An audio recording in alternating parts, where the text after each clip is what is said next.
Theocracy. It isn't a word you often hear in American politics these days. Jesus is King of Kings and Lord of Lords. A king is a political power. A Lord is a political power. And Jesus is the one to whom they're all accounted to either bow in submission to him or perish under his righteous scepter. Christ was crucified in public. Everything about Christianity is public. It's meant to be out there in the world, influencing things. Every sphere of life ought to acknowledge the kingship of Christ. If Jesus is Lord, he's Lord of all of life. What do you mean by the gospel? Because to me, the gospel means the rule, the reign, the kingship, the redemptive purposes of God in and through the Lord Jesus Christ, who is reconciling all things to himself. America has a Lord. Jesus is his name, and he was born 2,000 years ago.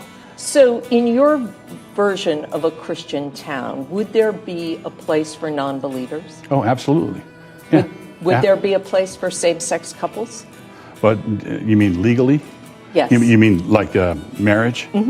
No marriage. But there'd be same-sex couples. No marriage, even though it's the law of the land in the United States? Just like Roe used to be, right?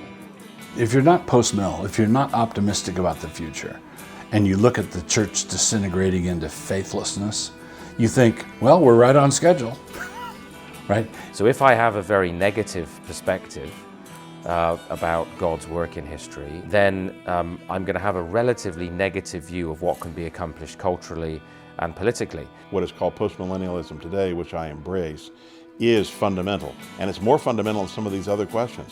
Christians who embrace that postmillennial view and embrace it consistently live very different kinds of Christian lives.